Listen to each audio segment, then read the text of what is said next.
Well, hello everybody. It's a great pleasure to be here. I think I was here once. I didn't have to talk, I could just listen. Manjul spoke here, is that right? Yeah. So this is a lovely campus, and it's a delight to be here and see all these young faces. And when Rajesh asked me to do this, I thought that maybe it would be appropriate, since there's so many young people, to give you just to describe my life in physics, from quarks to strings, the life of a regular physicist. Give you some idea of what it's like to be those of you who are still exploring what to do, the wonders and enjoyment of being a physicist, and especially being a theoretical physicist. And it's also a kind of history of physics, elementary particle physics, fundamental physics over the last 50 years.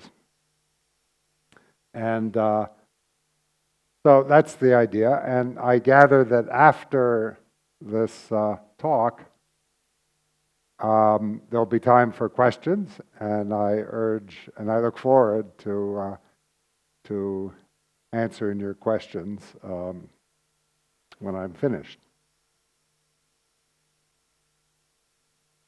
So, I've often been asked by young people or by reporters, when did you decide to become a physicist? And I tell them that, I decided to become not just a physicist, but a theoretical physicist when I was 13. Everybody's very surprised by that. Most people decide later what they're going to do and are sometimes confused and uncertain. But I was lucky enough at the age of 13 to discover, through reading books, that time there was no internet, but I got exposed to science by reading popular science books. And these are three of the books that influenced me enormously, and I still have on my shelves. I don't know whether any of you have read these books, or all of them. I highly recommend each and every one of them. So there's a wonderful book by George Gamow called 1, 2, 3, Infinity, which many people have read. It's just delightful. Introduces one in a very easy way to mathematics and to physics, to the excitement of these subjects. And it's entitled Facts and Speculation. So it's full of interesting ideas. I think it was written in the 1950s, a long time ago, but it's still alive. And then there was The Expanding Universe by Sir Arthur Eddington, which explained what by now is very old understanding of the universe. We have gone way beyond this. This was at the point in time where people speculated that the universe was expanding, as we now know is in fact the case. So that was an exciting introduction to astronomy and cosmology. And then my favorite book of all is a popular science book, which few people know about, by Albert Einstein with Leopold Infeld, his younger collaborator. This is a wonderful book which explains the basics of physics, classical physics, from Newton to Einstein, without any equations. So it's a good introduction for a young person, beautifully written. And reading this book is what really attracted me to theoretical physics. And the personality of this guy, Albert Einstein especially. At that time, Albert Einstein appeared to me like a god. Over the years, I've actually studied his life, his work in great detail, his enormous achievements, his great failures. He's become no longer a god to me, more like a good colleague. But at that time, I was very impressed with the revolution that he had created in our understanding of the physical world, and especially by his ambition. He stated it better than anyone what the goal of a theoretical physicist is. He said, the supreme test of the physicist is to arrive at those universal elementary laws of nature from which the cosmos, the whole universe, can be built up and understood by pure deduction. That excited me enormously. I mean, I was very young. I was good at mathematics. You have to be good at mathematics to be a good theoretical physicist. And I enjoyed solving puzzles, you know. You'd open the newspaper, you'd solve mathematical puzzles. That was a lot of fun. But here Einstein was telling me that you could understand the laws of nature from which the cosmos can be built up. Those aren't just puzzles that somebody puts into a newspaper. Those are the puzzles of nature by pure deduction. So I really decided then, sort of in my heart, that I wanted to do that too. I wanted to spend my life trying to build up the laws deduce the laws of nature from which the cosmos can be built up by pure deduction. Now, if you decide to become a scientist, and in particular if you decide to become a particular kind of science that really attracts you, interests you, the road is pretty clear. Life is much easier if you make these monumental decisions early on. Because, you know, if you want to be a physicist, you have to study mathematics and physics. You have to learn what we have learned over the last 400 years. So you have to study in school and in high school, and then you must go on to the university and study. And once you have studied what we know, you begin to do research, try to understand what we don't know.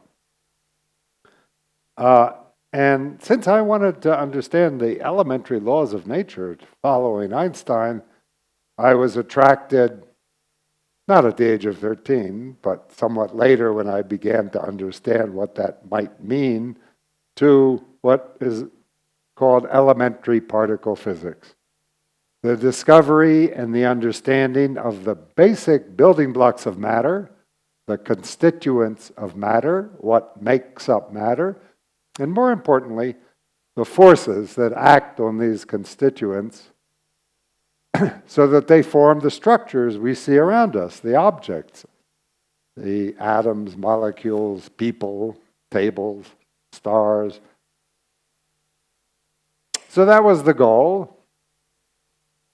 And, I finished high school, I went to the university. My family was living in Israel at that time. I went to the Hebrew University and finished a degree in mathematics and physics. And then, luckily, I went as a graduate student to Berkeley, the University of California at Berkeley, which at the time was the center of the universe in particle physics. I didn't actually know that. It was a good place, but I didn't realize how lucky it was to be there. It was, at that time, Berkeley had the largest particle accelerator in the world. It was called the Bevatron. It was able to accelerate protons. Here it is. It's rather small by today's standards. It accelerated particles to the energy of 1 billion electron volts. Today, our accelerators are 10,000 times more powerful, accelerating particles to 10 trillion or 10,000 billion electron volts, and much bigger and much more expensive. But at the time, for a short time, while I was a graduate student, Berkeley was the experimental center of the world. It also happened to be the theoretical center of the world. That wasn't so obvious, but people like Weinberg and Glasgow were both professors at Berkeley whom I took courses from. So I was very lucky to have gone there. And it was enormously exciting. And the most exciting part of the research going on at the Bevatron was exploring the nature of the nuclear force. That was the hardest problem that people were tackling. There are two nuclear forces. One is called the weak force. One is called the strong force. The weak force was sort of understood, although there were deep problems. The strong force was completely mysterious, so that's what attracted me. Parenthetically, for young people, it's always a good idea to go to the areas where there's maximal confusion. That just means that there's maximal ignorance.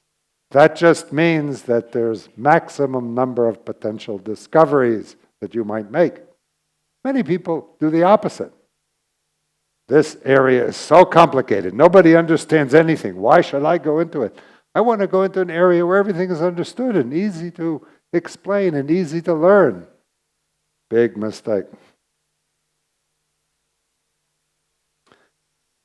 So, the study of the nuclear force, and actually the beginning of elementary particle physics, is 106 years old. Not very long.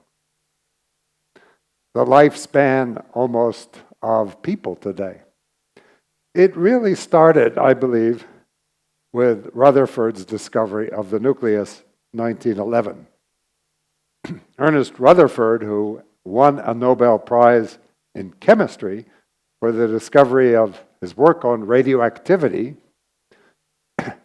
decided in 1911 to explore the structure of an atom. Nobody at that time knew what atoms were made out of.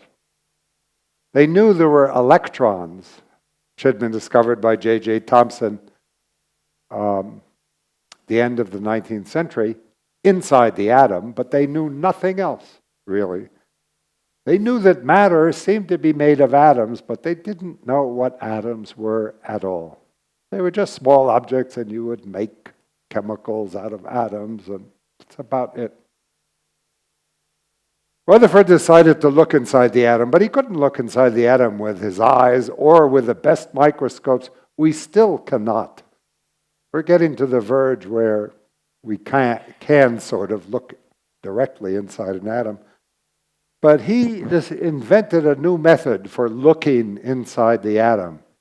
What he did was take a gold foil. He wanted to study gold atoms. And he put here a radioactive source that emitted alpha particles. He didn't really know what alpha particles were, but it was a beam of actually the nuclei, which hadn't yet been discovered, of alpha particles, of helium. So these were charged particles. They had electric charge. They were emitted spontaneously from radioactive substances. That's what he won the Nobel Prize in Chemistry for. He used them to probe the gold foil. This beam of alpha particles hit this gold foil and scattered in different directions. And he thought that by shooting the alpha particles at the atoms, they would go through the atom or allow him to try to figure out what was going on inside the atom. And the scattered alpha particles hit a detecting screen which emitted light. And he had a postdoc called Hans Geiger, a German, whose name you must know from the Geiger counter. He later invented the Geiger counter. And he had an undergraduate assistant called Marsden, who did not go on to a life in physics. And they would sit in a dark room for hours until their eyes became sensitive to light. And then they would start the experiment, and they would detect by eye where the scattered particles hit the screen. And they would determine how these alpha particles would be deflected, would be scattered from the atom. Now, what he and most people expected was that they would sort of, go through. The atom was a fuzzy object, it was thought, with electrons in it somewhere, but they'd go through and be slightly scattered, and maybe we'd learn something about what the atom was. But in fact, what they discovered was that these alpha particles often bounced back at you. And Rutherford was very surprised by that, because he said it's like, you have a piece of tissue here and you throw a brick at it. Well, tissue isn't going to do much to the brick, maybe a little deviation, but instead you throw the brick at the tissue and it comes back at you. Now, Rutherford was not just a great experimentalist, he was also a good theorist. He had a theory. He knew the theory of electromagnetism, where Maxwell expressed in mathematical form the laws of electricity and magnetism. He knew that inside the atom there must be some positive charge to balance the negative charge of the electrons. He knew that most of the mass of the atom was in that stuff because the electrons were very light. Their mass had been measured. So he tried to calculate the pattern of deflection, assuming that all the stuff, except for the electrons inside the atom, were localized, were in a small region, and that agreed with his experimental results to a very good accuracy.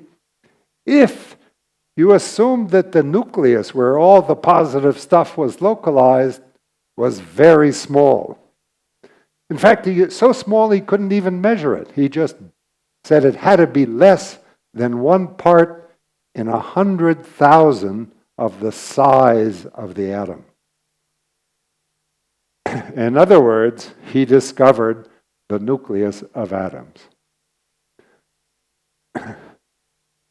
This is an exaggeration. The nucleus is actually even smaller if this is the size of the atom or the size of the orbits surrounding the nucleus. Very small. And since then, for 100 years, we've been exploring the structure of this nucleus. What are the nuclei, neutrons and protons, made out of? But Rutherford, in a sense, the discovery of the nucleus is a fantastic discovery. He unfortunately died before he could win a Nobel Prize in physics for that monumental discovery. But even more important, perhaps, for the history of science, he discovered a way of looking inside very small objects that you can't look at directly with light or with X-rays or with gamma rays, shooting something at something else to see what it's made out of. And in the last 106 years, we have not invented a better way. We continue to try to study the structure of nuclei, the structure of quarks, and on by following Rutherford's invention. He invented experimental particle physics in addition to discovering the nucleus. And today we do the same thing, except it's not this little foil experiment, these massive particle accelerators. This is the one at CERN, this with detectors which aren't just the eyes of graduate students, but this massive detector here at the Atlas detector. This is a very strange way of studying particles. You can think of it as trying to understand what makes up a delicate watch by smashing two watches together and taking a picture of what comes out, and then trying to identify the elementary constituents of the watch and how the watch works. That's what Rutherford did. In his case, he knew the laws of electromagnetism, and he used them to deduce from the scattering experiment what the constituents of matter of the atom were, the nucleus and the electrons. From then on, we've been following that trick, smashing these particles together, originally in bubble chambers, and for example, at Berkeley, when I was there, they used bubble chambers to take photographs like this of what happens when you smash two protons together at 6 billion electron volts. And by looking at what comes out, measuring the properties of these particles to try to deduce what the nature of the nucleus was. Then what is the proton made out of, and what are the forces that act on it in addition to electricity and magnetism? This is very hard. And when I was a graduate student, which was the early 60s, the prevailing opinion was impossible, possibly difficult. Freeman Dyson, who had contributed to the relativistic quantum field theory of electricity and magnetism, tackled this problem, and after 2 or 3 years gave up, saying the correct theory will not be found in the next 100 years. That's about, he said that 46 years ago. Well, it was found only 13 years later. And I was lucky enough to come on the scene just at that time.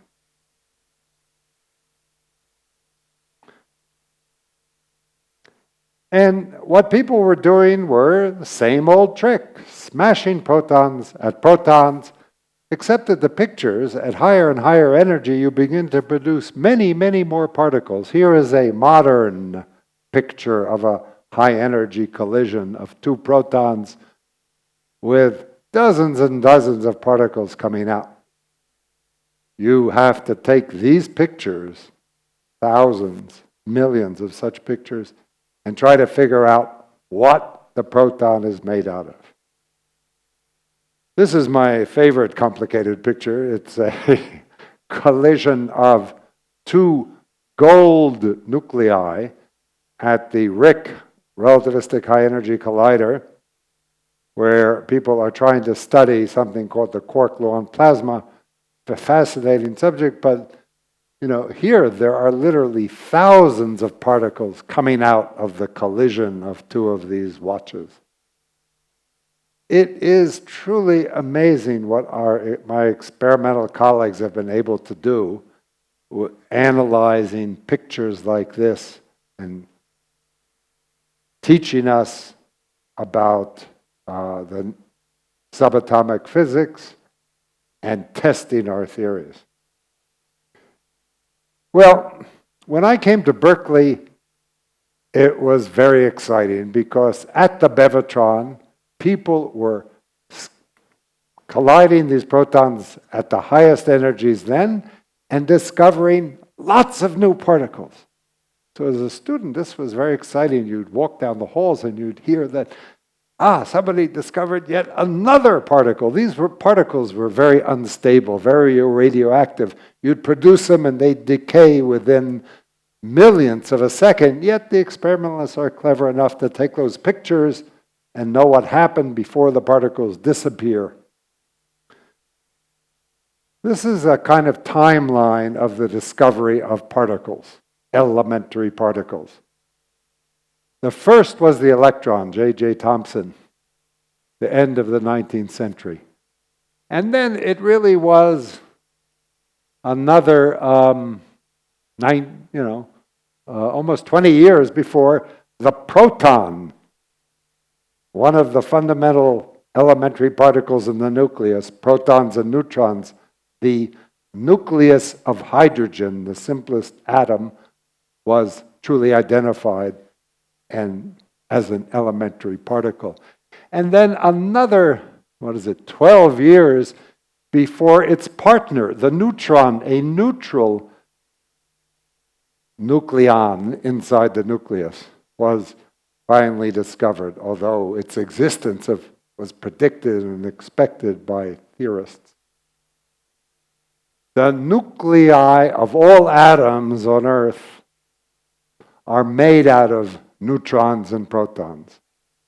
So those are the elementary constituents of nuclei. But then, shortly after, in the early 1930s, a new kind of particle that nobody expected, except Dirac, was discovered. This was the first antiparticle, the anti-electron, sometimes called the positron, a positively charged electron with all the properties of the electron except opposite charge. And the existence of such antiparticles, Dirac showed, was a consequence of combining quantum mechanics and Einstein's relativity. They had to exist. And they were discovered a few years after the prediction. This is one of the greatest predictions of theoretical physics. A few years later, in cosmic rays coming down from the galaxy, and in these bubble chambers, there were pictures, tracks that looked like even heavier electrons of both charges. We now call them muons. Nobody expected that. This was a theoretical prediction, finally discovered. This was an experimental discovery that nobody expected. A second, heavier electron. And then, somewhat later, actually, I think this is wrong. This is earlier. But it was finally understood to be a different kind of elementary particle called the pion. It, too, was sort of predicted by the Japanese theorist Yukawa, who won a Nobel Prize for that, as the quantum of the strong force. He understood this as the particle that transmitted the strong nuclear force, much as the quanta of electromagnetism, the photon, light, is the carrier of the electromagnetic force between charged particles. And then a strange version of the heavier version of the pion, so-called kaon, the first of what we call strange particles, was discovered. And then in the 50s, as people went even to higher energy collisions now, not just relying on cosmic rays, a plethora of particles. And this is when I sort of started graduate school, and particles were being discovered at Berkeley every week. Not really, every month. Pions and kaons and lambdas and sigmas and antiparticles and phis and omegas and rhos and neutrinos, different kinds of neutrinos. It was exciting. And nobody understood very much. Perfect situation for a theorist. Hundreds of particles that looked like protons, had, roughly speaking, they were heavier, so they decayed, they were unstable, they decayed into lighter particles. But in the millionths of a million second where they lived, they looked just like protons and neutrons, more or less. So it's very hard to figure out what was going on. Why were there all these particles, and were they all elementary, or some of them were built out of other of these particles? And well, there are many ideas around, most of them wrong. Actually, wrong is the word used, wrong word to use sometimes in describing wrong ideas in physics. Remarkably, even wrong ideas turn out to have a grain of truth that then reappear later in true ideas. And some of the ideas that were being tried then, for example, by my guru, were totally wrong, but contained beautiful ideas, mathematical physics ideas that have played important roles later.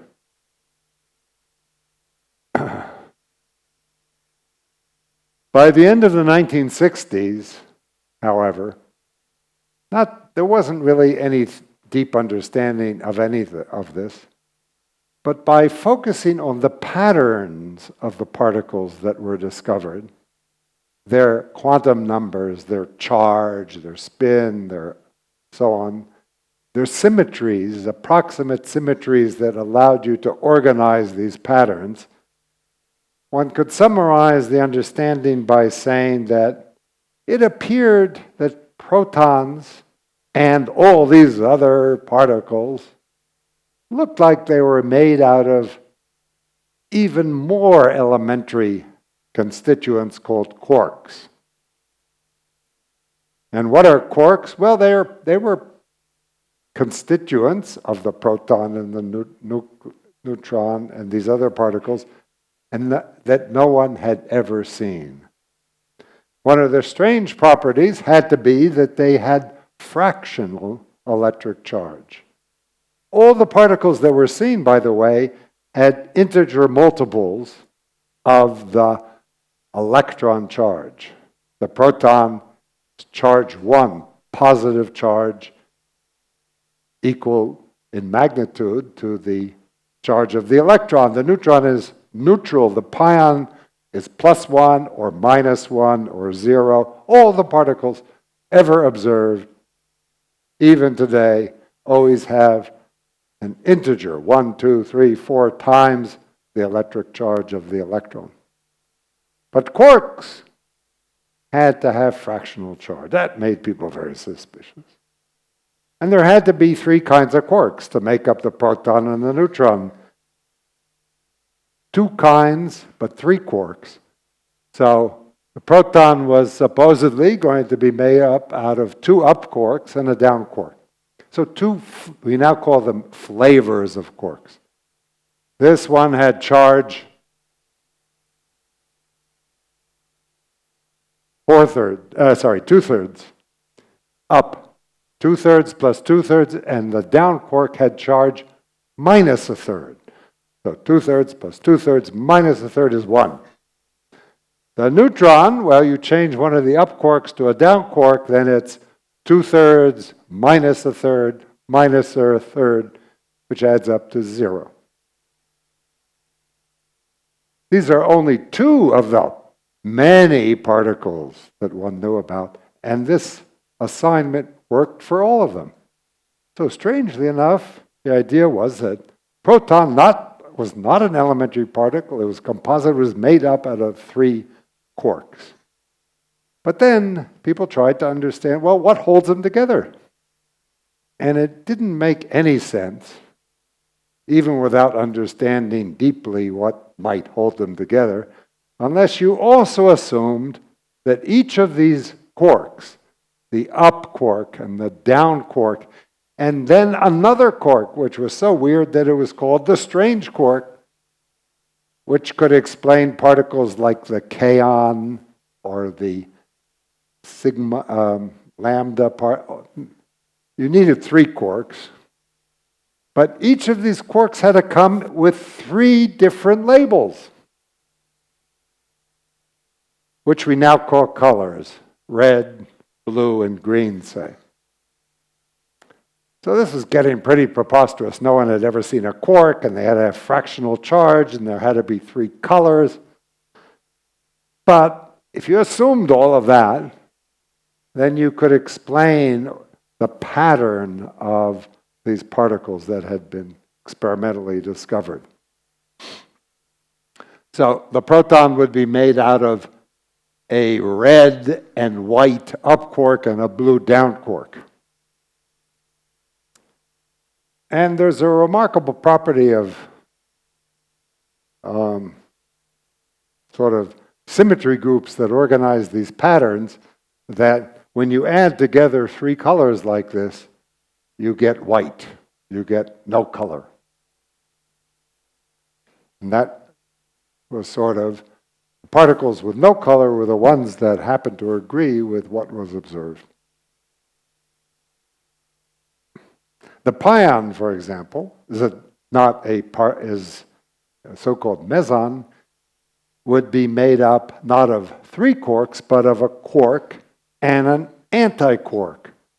A quark of one color and an antiquark of the opposite color, or the anticolor, and together they would be a white object made out of 2 quarks. And so all the mesons could be explained as well, or the pattern of mesons.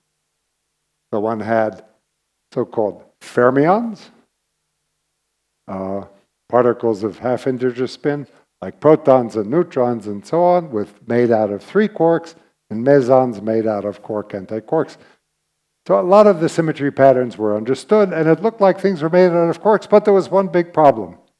Nobody had ever seen a quark. Now, the atom is made out of an electron and a nucleus, and if you hit an atom, the electrons come out. You ionize the atom. You can pull electrons out of the atom. And you can make those electrons travel in wires and conduct electricity and do work and be the basis of the Industrial Revolution. But when you smash protons together, bang, you'd expect, if they're made out of quarks, that quarks would come out. And we could make those quarks go in wires and do quark work for us and have a quark revolution. But unfortunately, nobody ever saw quarks coming out of these collisions. You smash these protons together, and no quarks, up and down quarks, would come out ever. This was even weirder, right? If they're inside the nucleon, you should be able to take them outside. Most people, therefore, believed that, well, quarks were a nice way of mathematically summarizing the patterns of symmetry of these elementary particles, but they weren't real. If they were real, you could see them.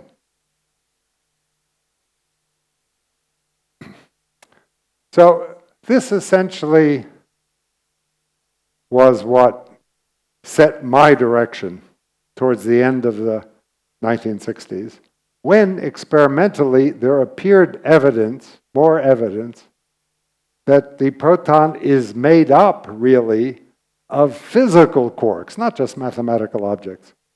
But in experiments that, at the Stanford Linear Accelerator, that probed with light, with very energetic photons, the structure of the proton, amazing results emerged from those experiments that could be summarized by saying that it looks like the proton is made out of elementary constituents that over very short times and at very short distances behave like free particles and in fact have the quantum numbers, have the properties of quarks. I worked on trying to test that idea, deriving relations that could be tested experimentally. And when those relations turned out to be correct and verified, or there was some evidence for them from experiment, I became convinced that quarks must be real, and that over short times they must behave like freely moving particles. There's nothing like having one's predictions verified by experiment to convince one of the direction one is moving. However, this seemed totally preposterous. If quarks were really there inside the proton and at very short distances they were moving around freely, then why couldn't you pull them out? Why couldn't you get them out?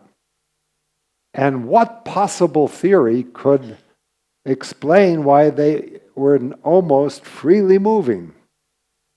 And it was the search to understand that. It was really quite a directed search over almost 5 years that finally led to the explanation. And it has to do with the quantum effects of the vacuum. In the quantum world, the vacuum, most people think of as nothing. This is a picture of the vacuum, right? Pretty boring. Quantum world is very different. This picture of the vacuum says there's nothing there. For example, there are no electric fields. You turn them off in the vacuum. But in quantum mechanics, you can't turn anything off. There are always fluctuations. And I'm going to show you a picture of what the vacuum kind of looks like at the scale of the proton. That's 10 to the minus 13 centimeters. This picture is not taken with a microscope. We can't do that. It is calculated as a result in the theory of the strong nuclear force that we came up with quantum chromodynamics. But it's a correct picture of the vacuum, where the scale here is 10 to the minus 13 centimeters, the size of a proton. Now what you see here is sort of fluctuating, wildly oscillating blue stuff. That's blue stuff. It represents the field, the energy carried by the field that mediate the strong nuclear force. The chromodynamic field, I'll come to in a moment. And it's not turned off. We can't turn it off because in quantum mechanics you can't turn something off. It's always oscillating. So this is really what the vacuum looks like. If you were a quark inside a proton, you would notice this field. You see, the quarks in the theory of the nuclear force have this color charge. Here, this is an up quark with red color charge, and this is an anti-up quark with anti-red charge. Together, they're neutral. But just like in electricity and magnetism, they set up a field that permeates space. And if it wasn't for quantum mechanics, it would just be like two electric charges. And they would attract each other with a force that falls off like the square of the distance. You all know that, many of you. And that force isn't so strong. It falls off like the square of the distance. In fact, it falls off so fast that you can pull these charges apart. You can ionize atoms and get the electrons out of atoms. But this whole picture, these quarks and the fields, are immersed in the quantum vacuum.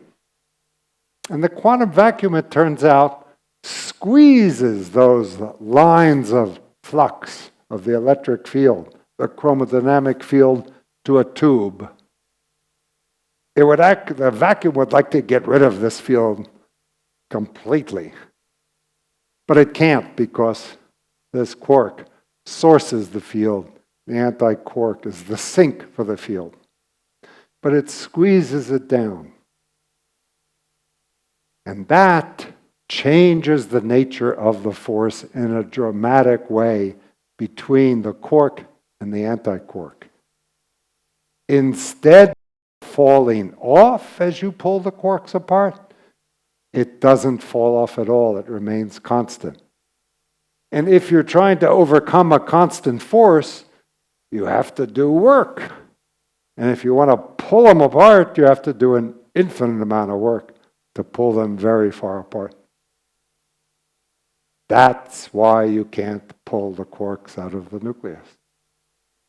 And the other phenomena, which is what we were looking for an explanation, is that when the quarks are close together, the force actually gets weaker, not stronger, which is what you naively think. You know, if you have two things that exert a force on each other, the closer they are, the stronger the force. The farther they are, the weaker the force. It turns out, in this theory, called now quantum chromodynamics, a theory of a like electromagnetism but sourced by color, the force between charges doesn't decrease when you pull the charges apart and gets weaker when you pull them together. That's asymptotic freedom, and that's what led to our understanding of the nuclear force. So I'm going to show you a better picture. This is a picture now derived from computer calculations of quantum chromodynamics.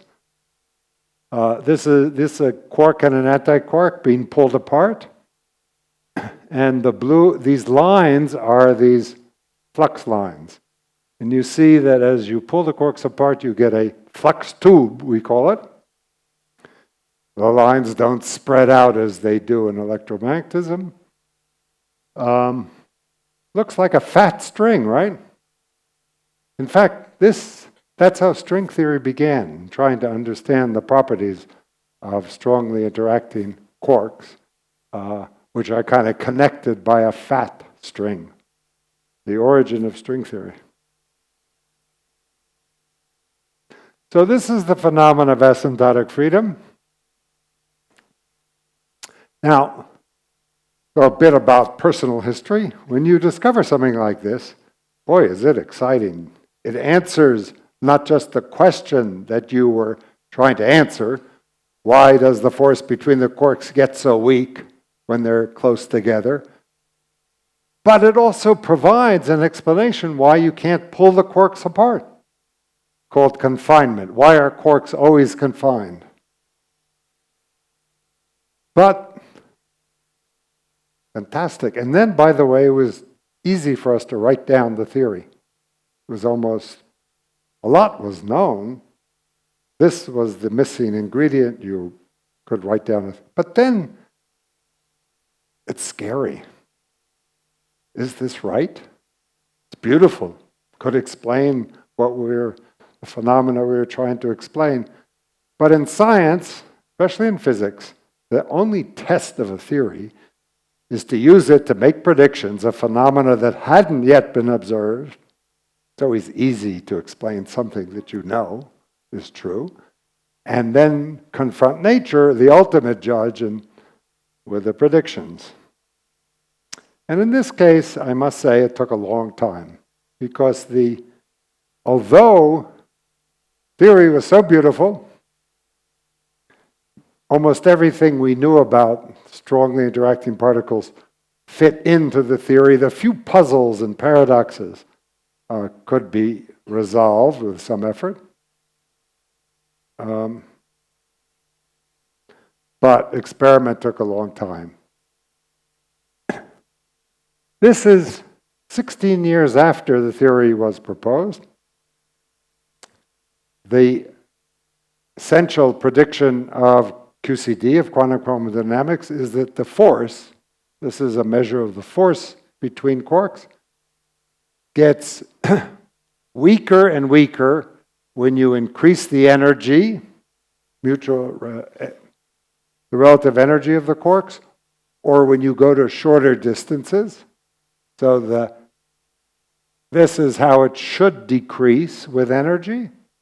And 16 years later, a whole bunch, 2 or 3 reasonably good experiments, this was the comparison with theory. Now, you might say, okay, these lines are theory. These are the different experiments with error bars. It fits. It's true that it doesn't. The experiment and the theory are consistent. But, so is the straight line. You're going to tell me that this curve is better than this curve? It's hard to tell. This is 16 years after QCD was proposed.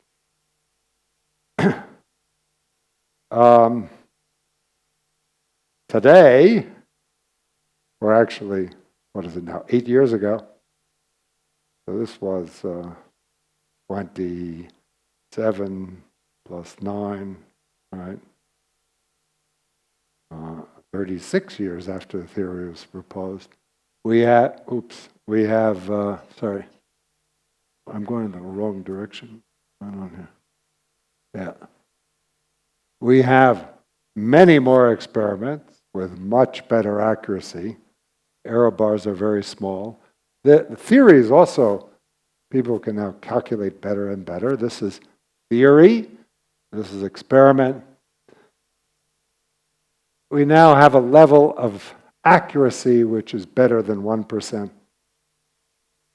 So, 36 years later, there's no question, straight line doesn't fit. That's one of the reasons it takes a long time to get a Nobel Prize in theoretical physics. Experimental physics, there are many examples where people make a discovery, they get the Nobel Prize next year or after 2 years.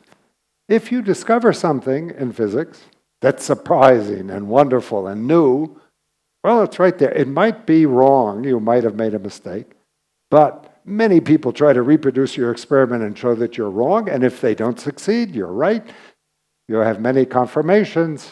And that process often happens very rapidly. Not in theory. The last Nobel Prize in theoretical high-energy physics was for the Higgs particle. The discovery, finally, of a particle predicted 50 years before, and 2 of the 3 people who had the major responsibility for the prediction remained alive, luckily, and were able to receive it 50 years later. Well, in our case, it didn't take that long, but still, a long time often for theory to be confirmed by the only judge, nature. Now, when nature finally makes a decision, then some years later, the Swedes get around to recognizing it. By the way, the ratio of prizes in experiment to theory is something like 4-to-1. A lot of suspicion of theorists.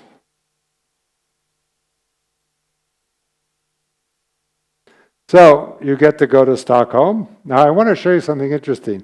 When the king hands you this bunch of stuff here, that includes a medal, but it also has a beautiful picture that is drawn for each laureate by a Swedish artist. And this is what I got. Now you see, here is a picture of 3, this is the artist's picture of 3 quarks held together by this strong force inside the nucleus. Quite beautiful. This is what it looks like again in reality. If you take QCD and pull the 3 quarks out, you see the flux is now confined to a triad by the vacuum which is pushing on the flux. So now you don't have a tube, you have a triad. Not as beautiful as the artist, I must say, but this has the advantage of being correct. Over the years, there are, by now, hundreds of exquisitely tests of QCD, especially with the L8C now, which is producing the Large Hadron Collider in Geneva, which is producing collisions of particles at 10 TeV, trillion electron volts, with exquisite detectors. So this is measuring, well, I won't tell you what it is, but over 12 orders of magnitude. So the energy scale here, well, the energy scale goes up to a TeV, but the cross-section, the probability of scattering that one is measuring, goes from this value down by 12 orders of magnitude. And the agreement of theory, of QCD, with the experiment, you know, is just perfect. And this is one of literally thousands of such tests by now. So, nature didn't say no, doesn't prove QCD. You can never prove anything is true. You can only prove that you haven't succeeded in disproving it, but enough times you just don't disprove it, you believe it. QCD will remain as a very good representation of the nuclear force. There will be corrections coming from string theory or quantum gravity, very small, but I believe forever. But even more satisfying, I think, to a theorist is that we can now use this theory to calculate. For example, the properties, your mass, your weight. Now, I often, in public lectures, try to ask the audience, what do they think is the origin of their mass? You know, you get on a scale, you measure the force of gravity, that's proportional to your mass. You weigh, let's see, 50 kilograms, 80 kilograms, 100 kilograms? No. What is that? Where does that mass come from? Well, some people say, well, it's the mass of all the atoms that make me up. Which is correct, but where does the mass of the atom come from? Well, the mass of the atom is mostly in the nucleus. So your mass comes from the mass of all the nuclei inside all the atoms that you're made out of.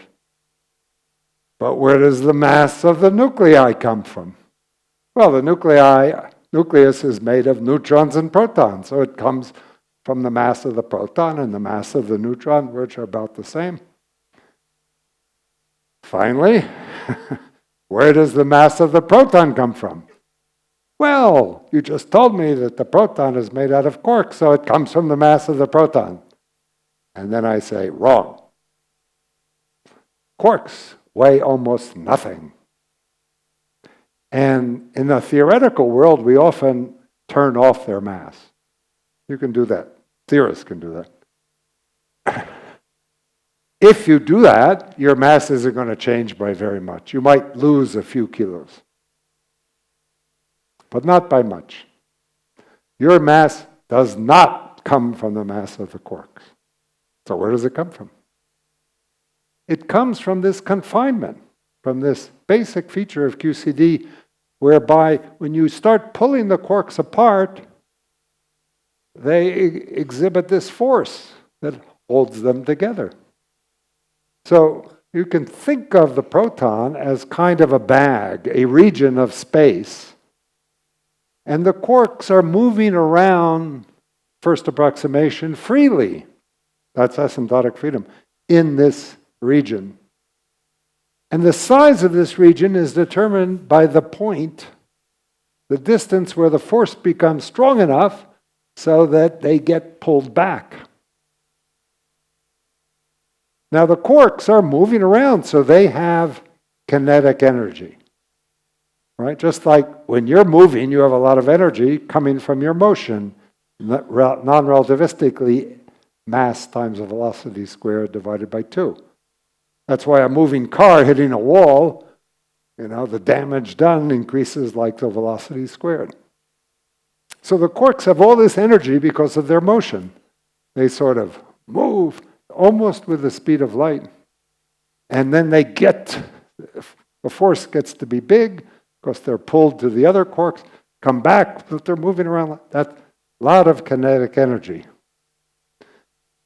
There's also, inside this bag, the chromodynamic field, which is made up of what we call gluons, which are also moving around. They have a lot of energy. You add together the energy of the almost massless quarks and massless gluons. That adds up, according to Einstein, if you divide by c squared, use the famous formula E equals mc squared to give you the mass of the proton. This makes a lot of people happy to know that their mass is just confined energy. And when they gain a kilo, they've gained a kilo of energy. Well, this is very nice, and it really means that we can calculate the mass of all those particles that were being discovered when I was a student. This is sort of it's much better today actually, it's almost 10 years old, calculation of lots of those particles that were being discovered in the 60s, 50s, and 60s. You see the error bars are very small, and of course the agreement with the experiment is wonderful. So for somebody like me, this is the best part of the story. If you have a good quantitative theory in science, you can use it to understand and to calculate the properties of physical phenomena. And if you want to test the theory, if we weren't able or we got it wrong, that would be enough to disprove the theory. Now, I'll tell you a bit about the Nobel Prize and about the fantastic banquet that you get to go to. Nobel Prize week, all the celebration, everything takes about a week. It's the best party in the world, I must say. And, in Nobel's will, he gives a list of prizes in physics and chemistry and biology or physiology and medicine and literature and peace. But physics comes first.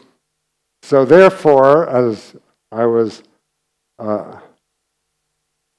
in the position of honor between the queen and the queen-to-be, the princess, who will become the Queen of Sweden. And this is at a banquet that goes on for 5 hours. Fantastic food and wine and entertainment. Between every course there's entertainment. And there are 2,000 people seated in this enormous room, which looks like an outdoor plaza, except that outside you have snow and ice, but inside it looks like a plaza. And it's fantastic, and I'm going to show you, I hope, a picture, a video. Oops, let me make sure the sound is working.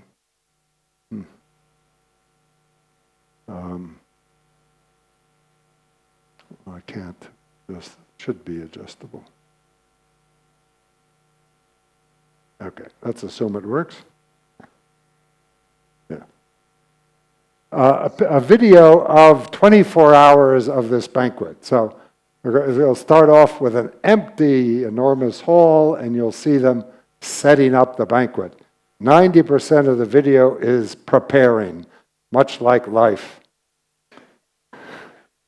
The last part of the video will be then guests coming in, seated in, eating, waiters going back and forth, and entertainment. It's kind of cute.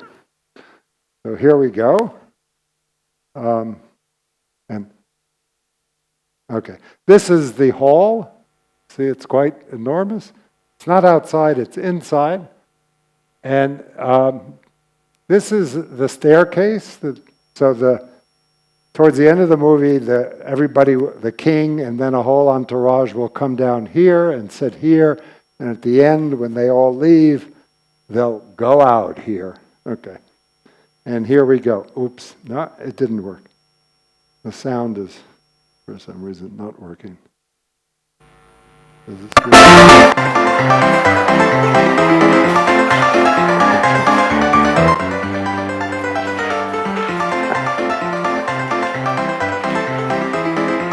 It's a lot of preparation.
Okay, we're almost finished preparing the table.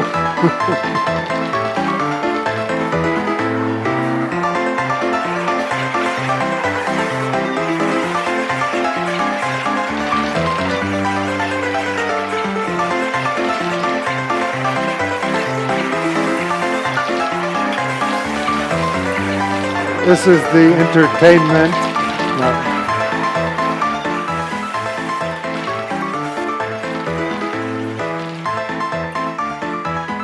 That's opera singers.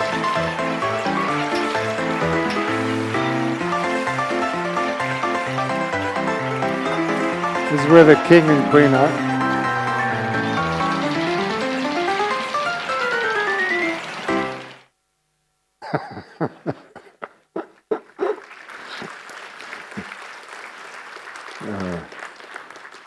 Okay.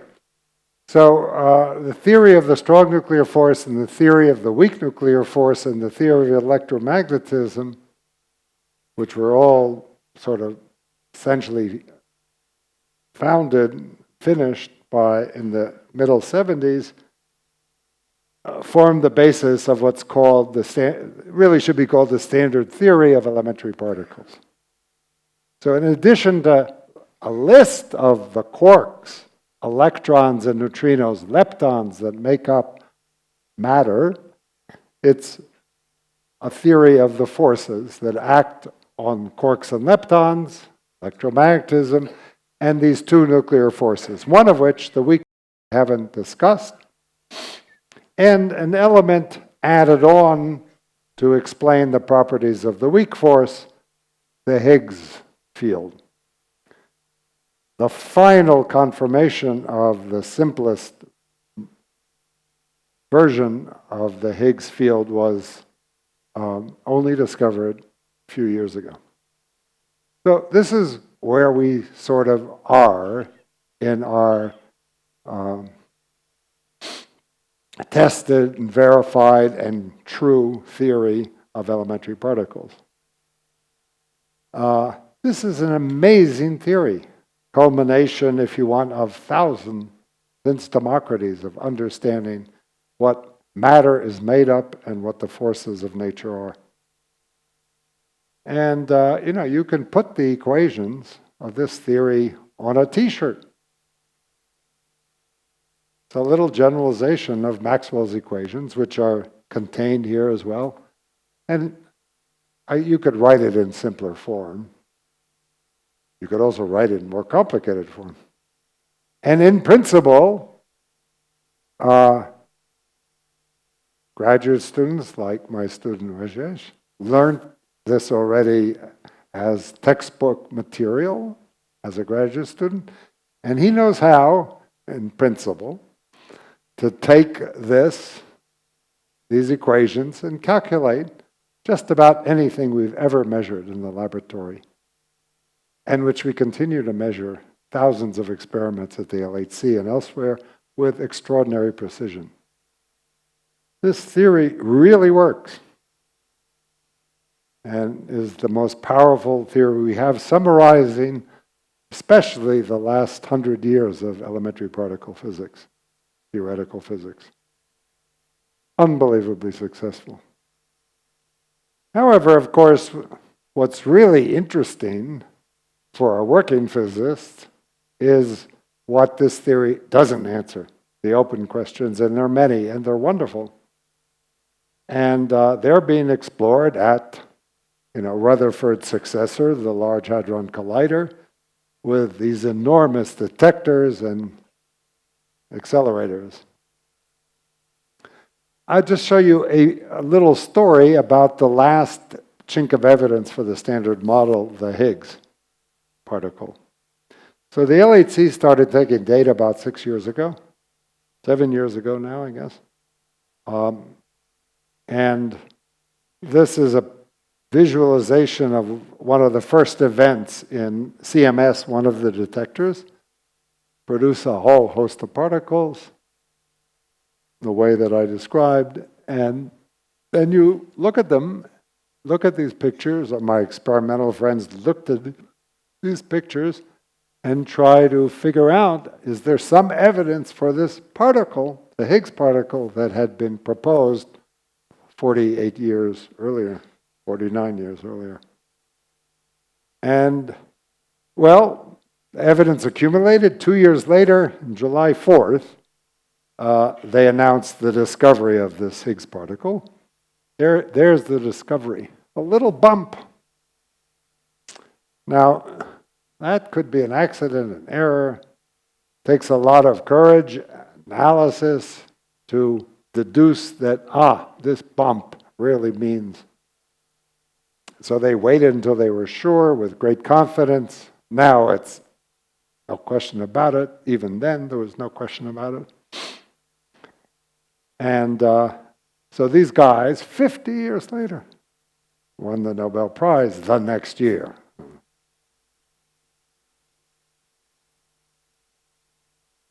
So, but as I said, for a working physicist, if you learn something deep about nature, but typically it's very satisfying, wonderful. You can use that theory then to explain new things. But what you typically find are there are a lot of new questions that you weren't smart enough to realize were even questions. And that's what drives physics forward. So we have experimental mysteries and measurements and observations that tell us that the standard theory, well, as beautiful as it is, isn't the whole story. So these are facts, observations. Astronomers observe that the universe is full of a different kind of matter, dark matter. They have measured properties of the neutrinos, which are elementary particles, that are not necessary consequences of the Standard Model. There are observations of the asymmetry of matter and antimatter in the universe around us. And astronomers, cosmologists have evidence for the acceleration of the universe. All of these suggest strongly that we have to go beyond the Standard Model. And then, equally important for theorists and for others, there are theoretical issues. The forces of nature, as I hinted at, are similar to those of electromagnetism. All of those forces, strong quantum chromodynamics, the weak nuclear force, they cry out for unification.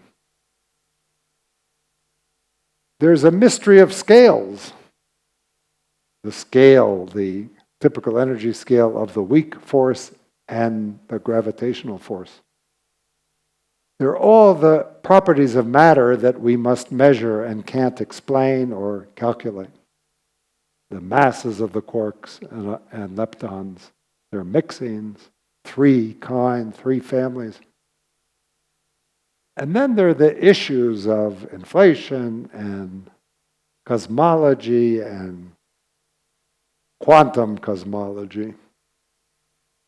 So these questions are fantastic, and in a way much richer than the questions, and more interesting and more challenging than the questions that were asked when I was a graduate student. There the question was, what is the nucleus made out of? Well, now we understand that, but now we're asking, how do all the forces of nature unify? Which was Einstein's goal. That was his goal, to explain everything by pure deduction. So experimentally, the most striking observations have been made not by experimental particle physicists, but by astronomers and cosmologists who've measured the gravitational effects of matter, dark matter that doesn't radiate light, and we're not sure what it is, and dark energy that affects the structure of the universe as a whole. And so this being an observational fact is in a sense, the most important challenge. What is the nature of dark matter and dark energy that fill the universe? But for a theorist, equally important is the unification of the forces. So this is energy. This axis is energy. This is the region we explore experimentally today. This is the much higher energies on a logarithmic scale. The strong force, asymptotic freedom, meant that when you go to short distances or high energies, the force gets weaker. And so, since these are the same kind of force, they're all driven by charge, which sets up the same kind of field, and if it wasn't for the properties of the quantum vacuum, they would really look the same, more or less. The strong force gets weaker, the electromagnetic force gets stronger, maybe they come together. And early after the formulation of the standard theory, people did that extrapolation, theoretical extrapolation, from where you measure to higher energy, and discovered a remarkable fact that these forces seem to unify at a very high energy scale, a very short distance. That's just a theoretical clue. Nobody has done experiments out here. Very hard, if ever. So this is a clue from theory. You take your theory, you quantitatively control it, and extrapolate to see what new phenomena might arise. And here what is suggested is unification of all the forces, actually including gravity. Gravity is a very weak force at low energies, large distances. You might not think so because it's the only force you feel every day. Right? You get up in the morning, you're working against gravity. You don't feel the electromagnetic force, which is 10 to the 40 times stronger. Why don't you feel it? Because you're made of neutral atoms. Sometimes in dry season, not sure that happens in Bangalore, if you walk on a rug, you will feel electricity and magnetism, a spark, right? You can ionize. But the nuclear force is really strong. Why atom bombs are so much more powerful than TNT. Why don't you feel the nuclear force? Well, protons are neutral. They have residual forces, very strong as well, which are like molecular forces. That's the nuclear forces that liberate energy when you have fission or fusion. But you don't feel them either very much. They're localized to very short distances.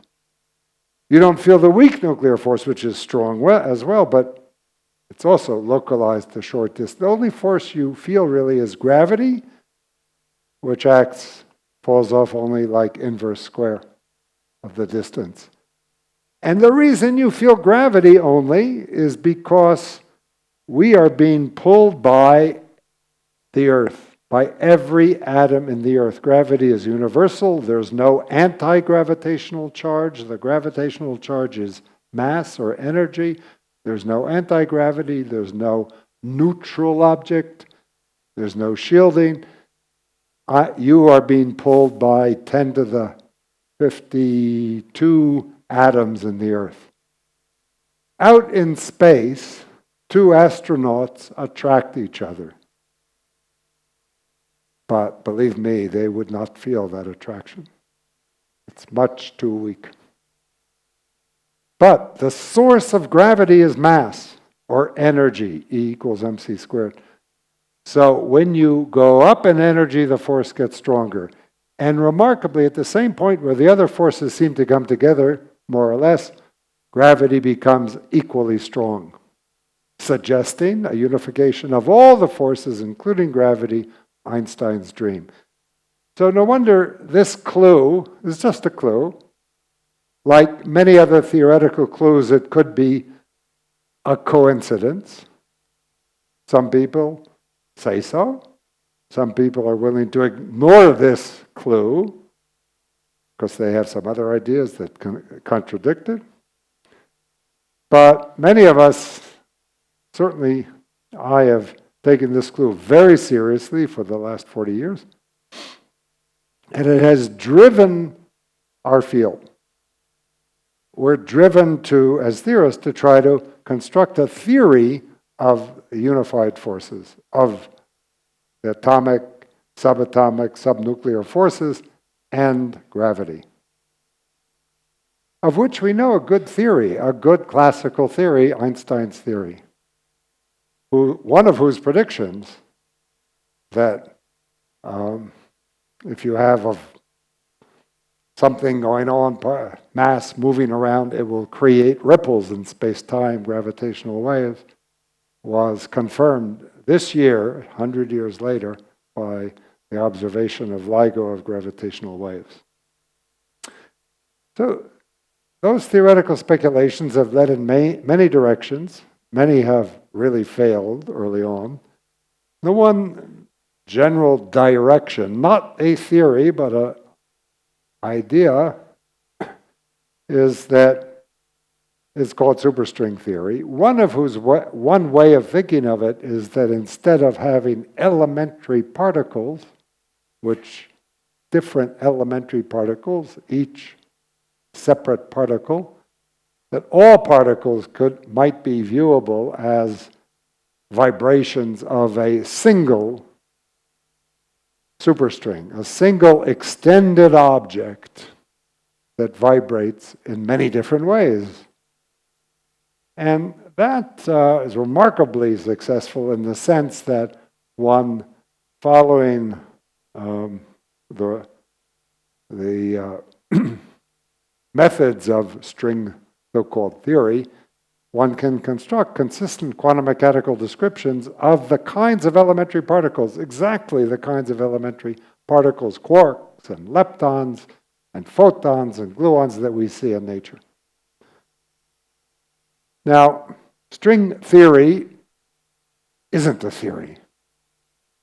We don't have a real understanding of what string theory is. It's a set of rules, relations between different ways of constructing consistent quantum mechanical theories.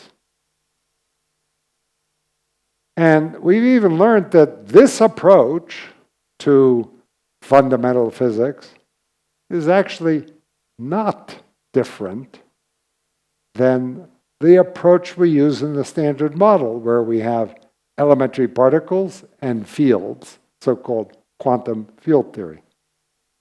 In recent decades, the last 2 decades, we've realized that those two, what appear to be totally different theoretical frameworks, are really the same. They're dual ways of describing the same phenomena.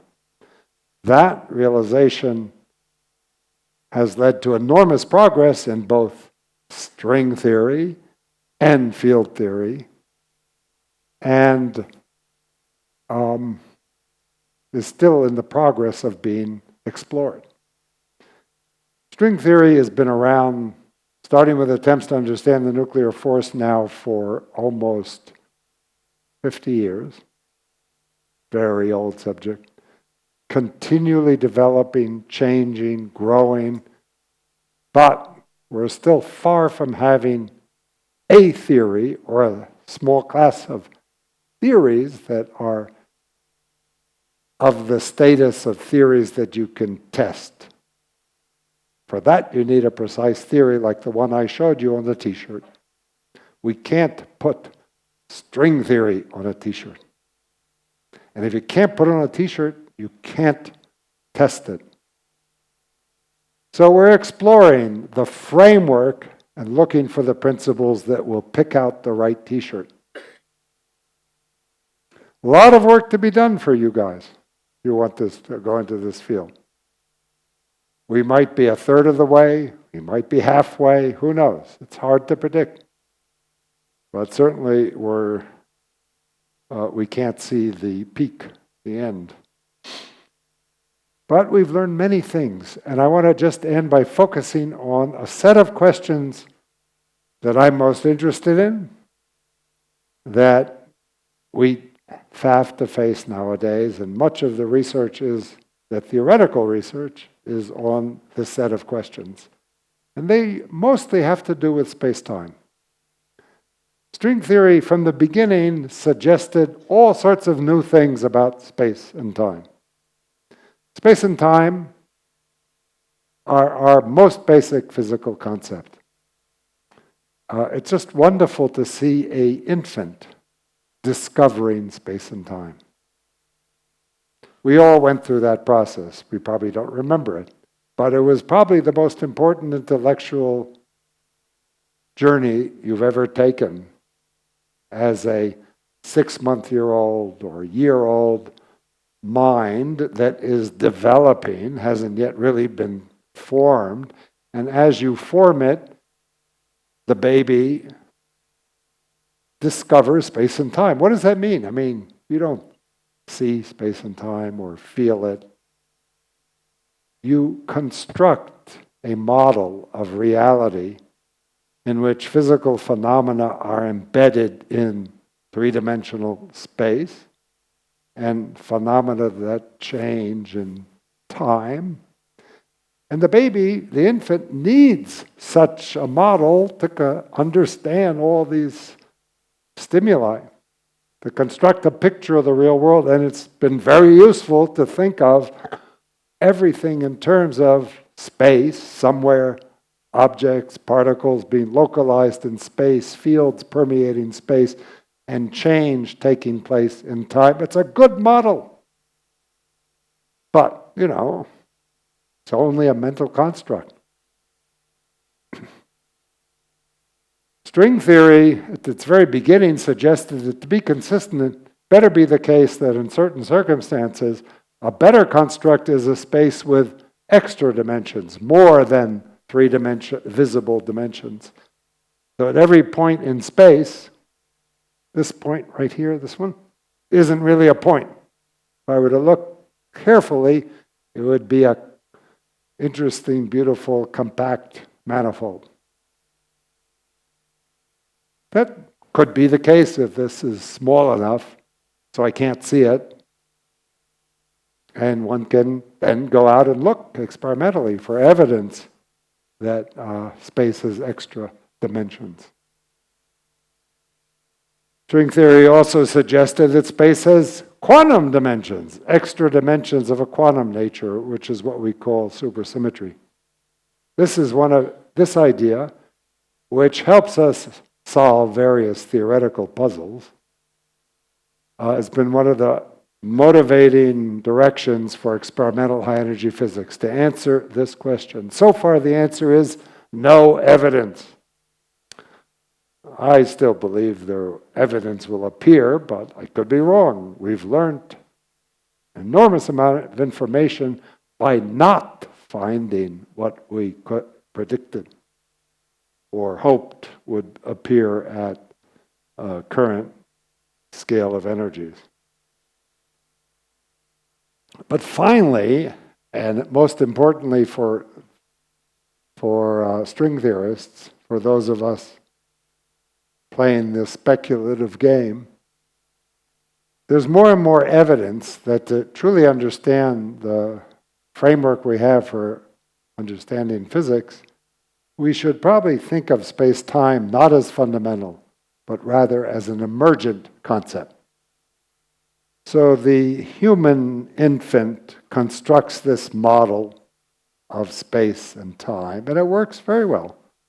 But it might be just a way of describing a certain class of physical phenomena. It might not be adequate for describing the structure of a black hole, or the inside of a black hole, or what happens at very short distances, or what happens at the beginning of the universe. And I would say that your typical string theorist would agree that with me that it's probably not a fundamental, that's the infantile way of thinking about space-time, which is the basis of all of our science, is probably adequate. Better in the future, we'll understand how that concept emerges from something more fundamental, large distances. Gravity is the dynamics of space-time, so it too would, according to this point of view, would be an emergent phenomenon. In a sense, what we're asking is not what matter is made out of, which led us to nuclei and nucleons and quarks. We're asking now, what are space and time made out of? This is a very difficult question. And we can't. It's not the kind of question you answer experimentally. It's a conceptual question. And we're exploring it by pushing our theoretical framework out in many directions.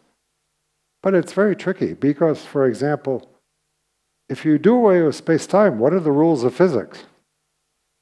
Physics, usually is you set up an experiment, time evolves, you predict what will happen.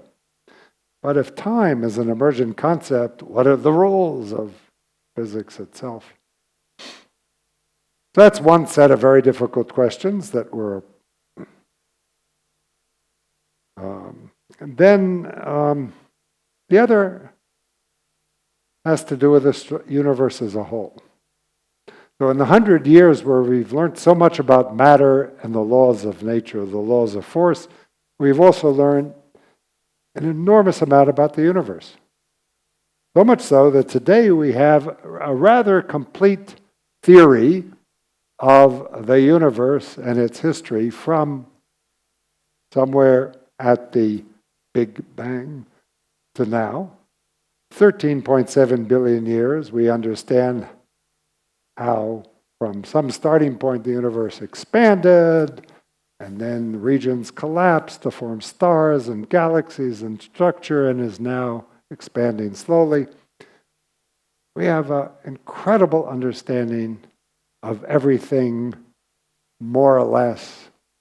We have to, of course, make it better and learn more, up after the Big Bang. The Big Bang is somehow where it all began, or the singular point of our understanding when we extrapolate backwards in time.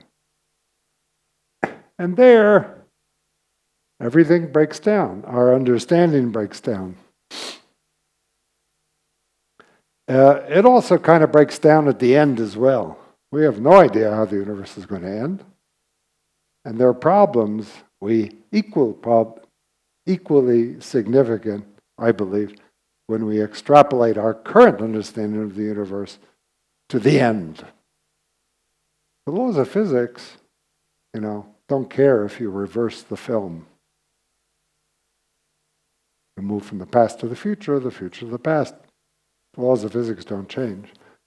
So the end perhaps is as important as the beginning. This is a question that physics has always ignored. We don't need to know what happened at the beginning. Physics is the science that tells you if you prepare an experiment, you prepare something now, and then measure it later, it can predict what will happen. Maybe it can only predict probabilities, but that's it.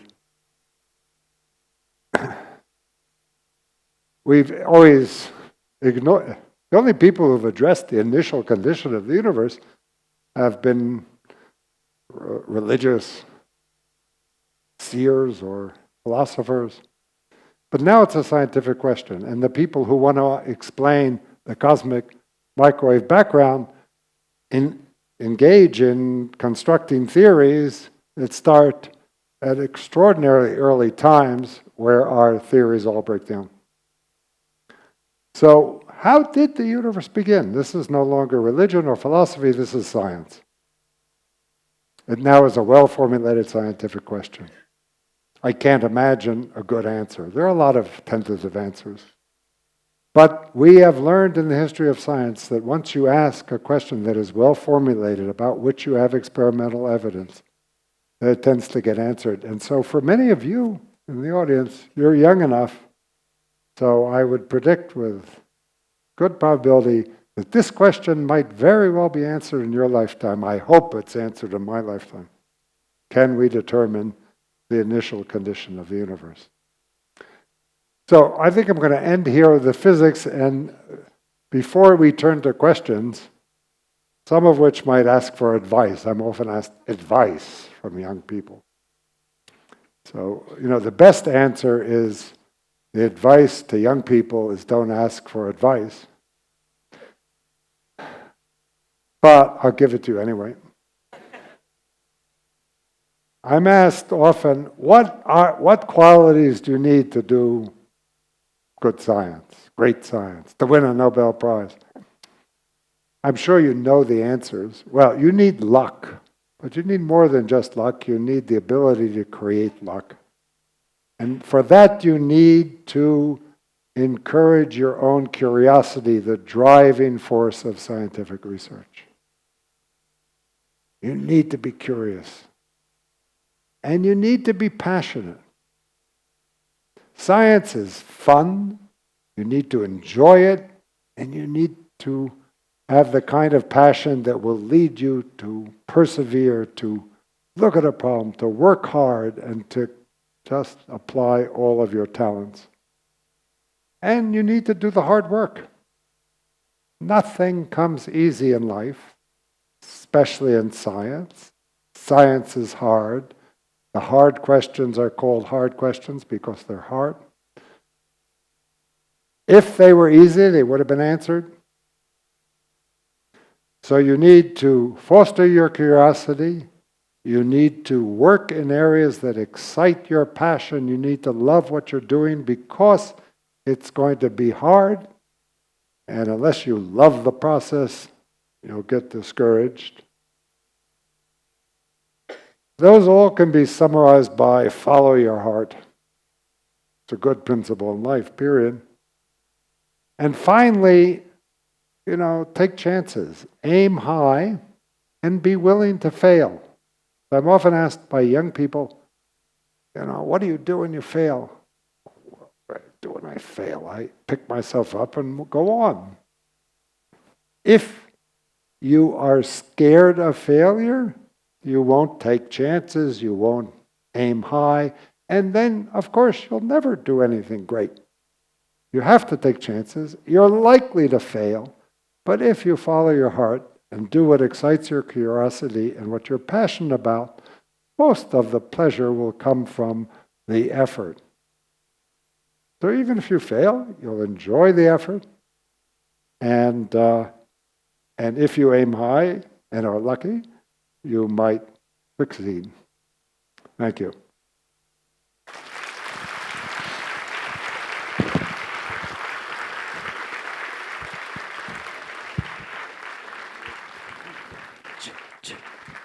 So that was quite an odyssey. I'm sure David will be willing to take a few questions. In the interest of time and to give everyone a chance, I would request everyone, please ask very sharp, very precise questions. Don't go into comments and so on. Just ask precise questions. Let everyone have a chance. And please make it well-formed, precise. Thanks. So, so in one of your slides, you mentioned something about baryon asymmetry. So can you please explain about that? Well, as I remarked, every particle must have an antiparticle. The laws of physics have a symmetry of particle as antiparticles. So that's a bit puzzling because you would think, therefore, that if we look around in the universe, we have a lot of protons and almost no antiprotons. That's asymmetric. There are a lot of electrons and almost no anti-electrons, positrons. How did that happen? Well, it could have been that even though the laws of nature are symmetric between particles and antiparticles, matter, antimatter, the universe started out with more matter, more particles, more quarks, and much less, many fewer antiquarks and antimatter. But why? So the natural assumption is that, goes back to what is the initial state of the universe, that you start out with an equal number or no net asymmetry, and that develops. We actually know that that can happen. We know how to do that. It has to do with the arrow of time and the evolution of the universe. But it is a big challenge to take the observed asymmetry in nature and calculate that from our theory. One that we can't yet do, and it might be a hint of new physics. Sir, Here. Excuse me. sir, I have a doubt. You showed a slide of asymptotic freedom there. Like the more they expand, they possess more energy. That is what you meant, sir? Well, I didn't get the last sentence. The more they expand, when you try to separate them, their energy becomes more. Yes. Right? So, do they have any limit at which they cut off or can be separated? Very good question. You see,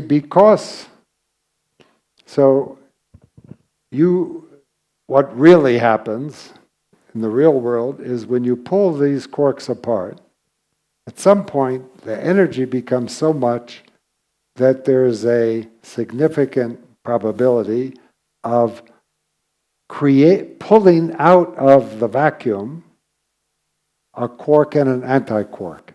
And that enables you to break that flux tube into two smaller flux tubes. At some point that becomes energetically favorable. So it's like you pull a string apart, at some point it breaks. It breaks by pulling out of the vacuum a quark-antiquark, which have no net charge. Sir. Okay. Sir, you said quarks have little to no mass. How was that concluded? I can't see you. I'm up here. Could you repeat the question? You said quarks have little to no mass. How was that concluded? Quarks have negligible mass. How do you conclude that? How do you Very good question. It's hard to measure things that are very small, right? But that small mass of the quarks, so for example, proton is made out of three quarks, right? The neutron is made out of 3 quarks. If the quarks were massless, the neutron and proton would have the same mass.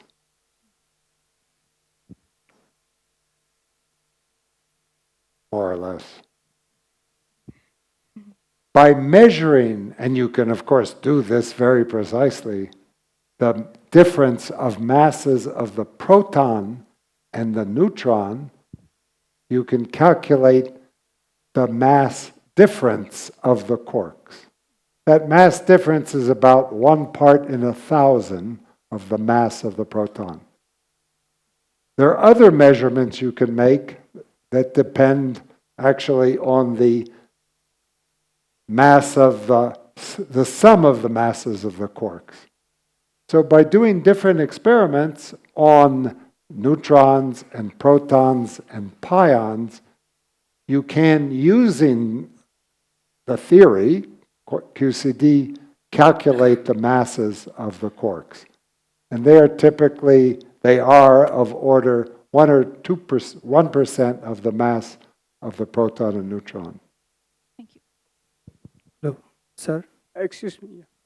So, my question is, so there are two basic fundamental questions in science. That is one of consciousness and the physical world. So, here. Yeah. So there are two fundamental questions, consciousness and the physical world. So we are trying to talk about the unification of forces through a theory here. Is there any unification, or is it completely independent in terms of consciousness? I mean, is there any link? Sorry, I'm not sure. You said there unification of forces, yes, and consciousness. Yes. So is there any connection here, or are these two independent, or is there any discussion on this? Well, consciousness is a very difficult problem for neuroscience, for understanding the human mind and so on. Since that's an unsolved problem, we don't yet know what is required. But for a physicist, I must say, I think we understand completely the physics that underlies consciousness. In other words, I believe, as most neuroscientists would believe, is that the mind, the working of the brain, is a consequence of chemistry, which is a consequence of atomic physics, which we understand extremely well. And that eventually we'll understand enough about how the brain works to explain also this so-called consciousness that we all experience, yet can't truly even say what it is in a precise quantitative sense. So I don't think anything else is needed but atoms and the forces on atoms, which explains chemistry, which explains proteins, which explains biochemistry, which explains life and the brain. Sir, in one of your slides, you mentioned that space and time is an emergent property. So I would like to know whether there is something evidence for the fundamental.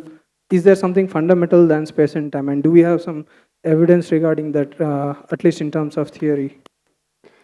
Well, I don't know. I mean, what I said was that many of us believe that in our understanding of the framework of physics, there is the hint that there's a more powerful underlying formulation both of quantum field theory and string theory, which might not be based on our usual notions of space-time, but rather those would emerge as approximate descriptions of large-scale physical phenomena. Would it be tending to say that space and time is kind of an emergent property from the how we perceive the world, or does it have an objective backup? Meaning, like, you gave the simile of a child recognizing space and time. Temperature is an emergent concept, right? It is an average property of a system which contains many components. Essentially, a temperature is a measure of the average energy of a gas or of a body in equilibrium. That's the kind of what one means in physics by emergent. But what it means, and we now have many examples where the properties of space-time can be constructed from the quantum properties of a dual description. And but this is probably just the beginning of the story, and we don't have a general picture. It's just that there is evidence, most theoretical evidence, that a revision of our thinking about space-time is necessary to deal with some of the otherwise paradoxical issues that we get into when we think about the quantum dynamics of space-time. Okay, yeah. Please wait for the mic. So why do we have to go to higher and higher energies to probe smaller and smaller scales? Good question. So think about a microscope or your eyes. You can see small things like specks of dust. You can't see atoms. Why can't you see atoms? I'm sure you have tried. Why can't you see an atom? Well, if you think about the answer to that, you'll understand the answer to your question. But I want to give you a hint. You see with light, right? Light has a certain wavelength, and you can see things of the order of that wavelength. You can't see things smaller than that with light. In a sense, you could think about light as having a certain size, depending on the frequency or the wavelength. Now, if the light you're trying to focus on something which is much smaller than that wavelength, you won't see it. So you can see an island in the ocean from the pattern of waves that hit the island and spread out. But if you stick up your finger in the middle of the ocean, you're not going to be able to see it from the pattern of waves. So you need light of smaller and smaller frequency. Smaller and smaller wavelength. But that's higher and higher frequency. And in quantum mechanics, the energy carried by the quanta particles of light is proportional to the frequency. So as you go to higher frequencies, higher energy, you can see smaller things. Now we do this. We have electron microscopes. And they can see they can see within the human cell. You can't see the cells in your skin, but electron microscopes can. But even they aren't good enough to see inside the atom. You can go to gamma ray microscopes, a very high energy, high frequency, small wavelength. But then when you shine them on matter, you get an explosion. Right? You don't want to be around when they shine X-rays or gamma rays on you. So that's why we can't use them to look inside atoms or to look inside protons. And if we want to get to this scale of energies, which is 10 to the minus 33 centimeters, that is 1,000,000,000,000 times smaller than the size of the proton, which is 1,000,000 times smaller than the size of the atom. So at the moment we have no hope of seeing phenomena at that very small distance. So before we go to the next question, there's a spillover room from which there are a couple of questions which I'll read out. One is, what is the difference between a string and a superstring? Very good question. A string is a string, and a superstring is a string that lives not in ordinary space, but in superspace, which in my slides I hinted is a space with extra quantum dimensions. And unfortunately, I don't have time to explain what superspace is. But it's a space with more dimensions, but they're different kind of dimensions. They're like quantum dimensions. Sir, congratulations for your excellent work and excellent presentation. I am a medical doctor. I am not a physicist. I am a physician. My question to you is, what is light? Is it a mass or is it energy? And how do Stephen Hawking says that there is nothing you can travel faster than light. How he has arrived at that conclusion? Well, Einstein said that actually, not Hawking. Hawking takes a lot of credit.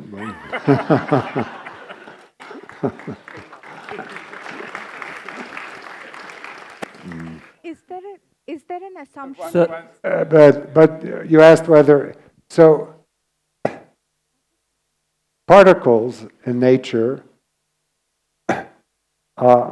can have mass, are characterized by a few properties. One is their mass. But in effect, there are actually two very different classes of particles.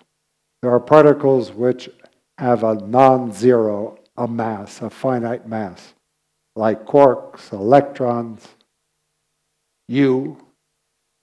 protons.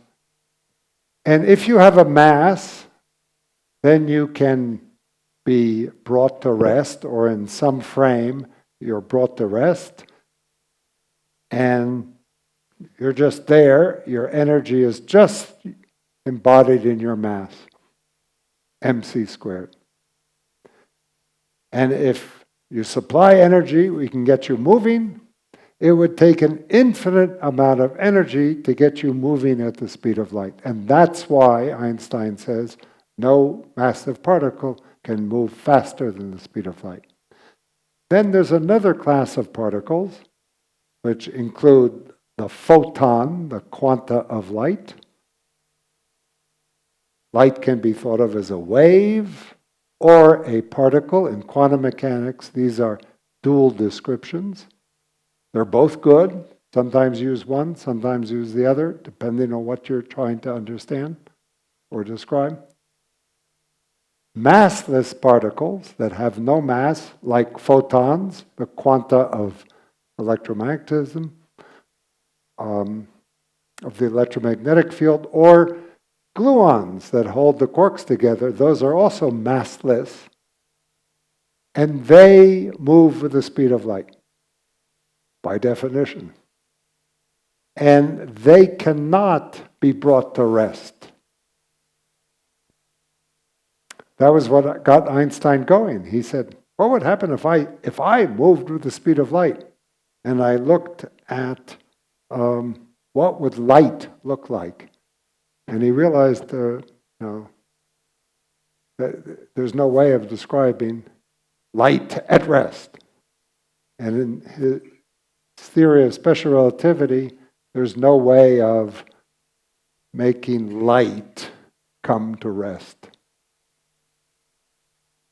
So it is a fundamental feature of our framework of physics, this distinction between these two kinds of particles. Massless particles, which are the carriers of the forces of nature, and the elementary constituents of matter, all of which in the end have some mass. Sir, I have a question. There's a question there first, I think. Is there an assumption that the strings are continuous? Is there an assumption that the strings are continuous? Yes. Could there be breaks within the string? Well, if a string, an extended string, if you think of it as a bunch of points, as an infinite number of points, but in a continuous fashion. Actually, I showed a picture of a vibrating string. That's what we called a closed string. But in the string theory framework, there are also open strings. So, much like those flux tubes between a quark and an antiquark. So in string theory, they're both closed strings and open strings. And indeed, you can have processes in which a closed string breaks into a open string with two ends. And you have processes in which that open string breaks into two open strings. How small can it get? Well, it has a characteristic size, which was that size I showed in the slide where the forces come together. That's this so-called Planck size, which is 10 to the minus 33 centimeters. More interesting question actually is how big can it get? It's possible in theory for there to be these fundamental strings, the early universe, and then as the universe expanded, these strings were stretched out. So one of the possibilities, this way of thinking, is that there are strings, fundamental strings stretched out over the whole galaxy or over the whole visible universe. And in fact, people look for such strings. They would have dramatic effects. There was such a string in our galaxy, very long, megaparsecs long. We would see light coming from behind the string would be bent around the string. And we would see double images of quasars and other things. That's one of the ways people look for so-called cosmic strings. Once in a while they've been discovered, but then they go away, unfortunately. So far they haven't been discovered. If there are such cosmic strings, there are severe limits on how many, but they would be marvelous if they ever showed up, because one could then actually probe physics near this very small scale, which is the size of these strings. This way. They could be long this way and very short this way. Unfortunately, no evidence yet. Sir, I have a question. Suppose in our lifetime we see fructification of Einstein's dream about, we progress to such an extent that we are able to probe into energy levels of 10 power 33 electron volts, and we see the unification of all those forces within our lifetime. Where Your do lifetime. we go from there? What is next for physics? Is that the end of theoretical physics? Well, I have a half an hour lecture on that, but... So, what I expect will happen, which has happened over and over again in the history of science and physics, is that there'll be a whole bunch of new questions. And I don't know what those new questions will be. So typically we learn more. One of the things we learn is that what the new questions are. So the questions that we're exploring today were not questions that were being asked in any scientific, realistic way when I was a student. But it could also be that we'll run out of such questions, I doubt it, though. I doubt it. My question is about neutrino research in India. It's now 3 years and nothing happens in the India-based neutrino observatory. It's now 3 years now. It's now 3 years. It's not my fault.